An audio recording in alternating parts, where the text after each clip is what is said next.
You know that old cliche, guys, about the more things change, the more they stay the same. And what prompts me to say that today is thinking about the coverage that I happened to watch yesterday of Robin Williams passing. A sad story. There's nothing good that you can possibly say about it. A man who had brought laughter to so many millions over the years, tragically, reportedly, took his own life yesterday. And I mean, as I said, there's just nothing good about that horrendous story. But it's interesting how the media covers it. And what I'm referring to specifically is watching SportsCenter last night, how they brought it up. Now, I go back some 20 some years, 25 years, when I'm in college and I aspired to be a professional journalist working in TV and radio, etc. And I did become a reporter for almost 8 years before jumping fences and coming onto this side and becoming a handicapper who ironically has done probably more media appearances in the last 10 years than I did in the 8 years that I was actually getting paid to be a professional journalist. But what prompts it is that I'm watching the SportsCenter telecast last night, and I wanted to see some scores and wanted to see if my damn game, after losing 5 straight days, if I was finally going to win, which I did, thank God, with the Baltimore Orioles last night. And after watching some highlights, there I am watching a sports program. And one of their stories, the announcers get very somber and they talk about Robin Williams passing. It wasn't like it was breaking news. And again, I'm not making light of the tragedy. I'm just pointing it out. It wasn't breaking news. It wasn't something that had not been covered by every other major news network out there. And frankly, what am I watching SportsCenter for? Are you on that end saying that the sports public is too dumb to perhaps watch their local news, too dumb to watch CNN, too dumb to listen to radio telecasts, too dumb to read news on the internet, that they're going to turn to a sports program to find out that a celebrity had passed away? And of course, they framed it in a way that, as the one announcer said, that remember in Good Will Hunting when Williams recreated that Carlton Fisk home run in the 75 World Series against the Reds. You know that classic shot. And then, of course, they cut to a film clip of Williams, I think it was 2010, before a San Francisco Giants playoff game on the field, screaming into the mic, introducing the NL West champion Giants. It wasn't funny. It wasn't anything. It was just a guy out there with a beard screaming it. But of course, that made it sports related. And what I mean by the way things don't really change over the years is this. My very first internship, I'm still in college. It's March 5th, 1982. In Philadelphia, they're doing something. It was a predecessor of Comcast. And they're thinking about doing short little sports segments between the movies that are showing on this all movie channel. So that's what I was hired to do. Again, I was an intern at the time. It was a non-union shop. I mean, literally, they handed me the camera a week before, told me to learn how to use it. They handed me a book for an editing machine, said learn how to do it. And then they introduced me to Jim Gray, who was going to be the guy in charge. Well, 2 out of the 3 things were certainly enjoyable. The editing machine and working on the camera. Working with Jim Gray is another story. But that day, we're ready to do sports. John Belushi. Of course, the drug overdose that day. So that is what the first sports program turns out to be. We're talking about John Belushi on this news sports entertainment program. And I'm thinking things haven't really changed. That was 1982. Here we are, 2014. And I'm watching a sports program and I'm being told about a celebrity passing away. And I thought about this for a minute. I mean, it's the 4-letter network. You mean to tell me there wasn't some type of sporting highlight they could have shown me instead? I mean, my God, they forced World Cup soccer down your throats for almost 6 weeks earlier this summer. I mean, wasn't there some obscure soccer match? But again, just my own little pet peeve in this world here today. Again, a very, very sad story. I mean, you think about it, 2 straight days, 2 very tragic stories. First, the Stewart accident in the dirt track racing that killed the fellow driver, and then Robin Williams yesterday, back to back. And you know what they say, guys, good and bad things come in 3s, so I hate to see what happens today.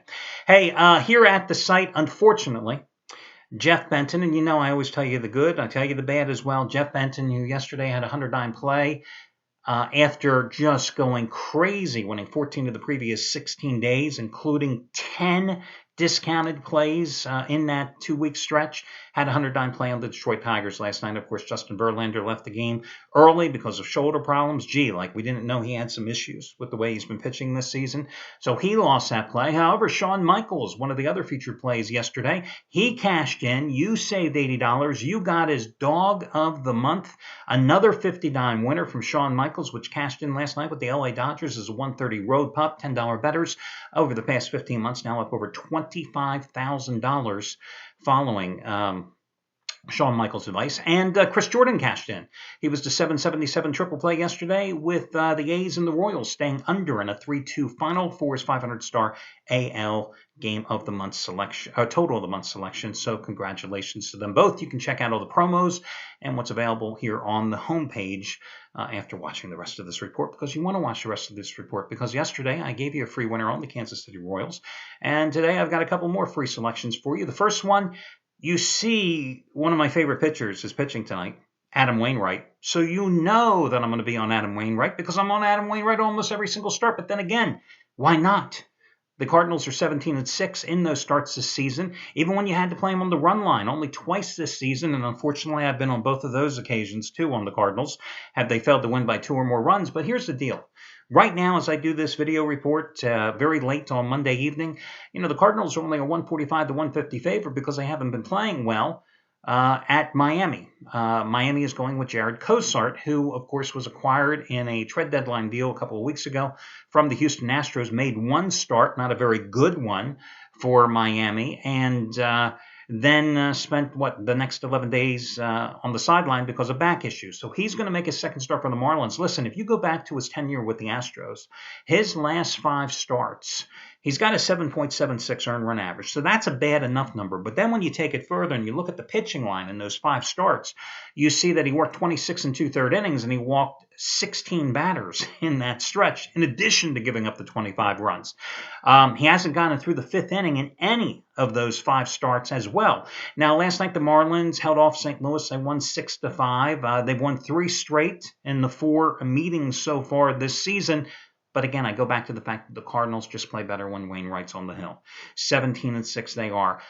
He's coming off a very I got to be honest with you, since I follow him religiously, not a great performance, but a solid performance against the Red Sox in his last start, giving up 7 hits and 2 runs over 7 innings. But remember, in his previous start at home against the Brewers, he was rocked. 9 hits, 8 runs in 5 1/3 innings. So it was a nice rebound effort for him at home. But let's talk about what he has done on the road this season, guys. 13 road starts, and Wainwright is 9-3 with a 1.32 earned run average. And I don't even have to play him on the run line here today. Thus, I'm going to take St. Louis, and that's going to be your one play today. Your other selection, guys, I'm looking at the LA Angels. And I can't tell you that I'm basing this selection on the fact that C.J. Wilson is pitching, because he is pitching, but he certainly isn't pitching well. This is going to be his 3rd start since coming off the disabled list because of an ankle injury. In the 2 starts since coming off the DL, he's given up 10 runs and 7 innings of pitched. And if you go back to the 4 starts prior to going on the disabled list, plus those 2 starts he just made since coming off it, his earned run average in that 6-start stretch, and I dare you to say that 3 times quickly, 6-start stretch, 11.03. Now, the Phillies, who I believe if you have an arm that can give them at least 50 pitches, you are eligible to pitch for the Phillies on Thursday. I think they're looking for somebody to start right before Cole Hamels next outing. So seriously, send your tapes, your resumes, send those short little YouTube clips to Ruben Amaro, the Phillies general manager, because I think that you are eligible to start. They had a nobody by the name of Sean Sullivan or O'Sullivan or something who was called up to make an emergency start after they got rid of Roberto Hernandez a couple of days ago. He was rocked. So he was supposed to start tonight, but then they got rid of him, and they signed Jerome Williams, who ironically last pitched well in the major leagues for the Angels. Of course, that was a couple of years ago.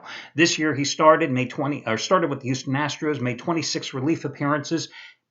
He was pretty brutal in those 26 relief appearances with an ERA over 6. Then he made 2 starts for the Texas Rangers. I think he gave up 9 earned runs in 10 innings of work. But the last start, which was back on August 1st against the Cleveland Indians, he worked 4 innings. 4 innings. He gave up 10 runs in those 4 innings. But like I said, if you have an arm, you're eligible to pitch for the Philadelphia Phillies, and you might even be their number 3 starter in the rotation by the end of the season. So they're going with Williams. He has an ERA of 6.71 combined, pitching for the Astros and the Rangers this season. You've got an Angels team that certainly has power. You have an Angels team that C.J. Wilson had been one of their, behind Weaver, had been their most reliable pitcher the past couple of years. And this has been a very unusual stretch that he's going through right now. But I'm willing to say that the Angels, even though they have not been scoring here of late, and trust me, they have not been scoring of late. They have lost 5 of their last 6 games, and in the losses, they've only scored a total of 8 runs. Hell, in those 6 games total, they only scored 13 runs. And since the All-Star break, they have the worst batting average in the major leagues in 23 games, hitting just .223. All that being said, I would still play the Angels on the run line tonight against the Phillies, because what have the Phillies done for you lately? Other than that 3-game sweep against the Houston Astros at home, what did they do? They promptly followed up and lost 3 out of 4 to the Mets, who have just beaten their asses all season long. So you play them on the run line, you get the Angels minus $1.10, and I think that's the way to go. Angels minus $1.10. St. Louis minus $1.45 to $1.50. Again, the Angels on the run line, the St. Louis Cardinals on the money line. That'll do it. Best of luck to you guys, and I will catch you again tomorrow.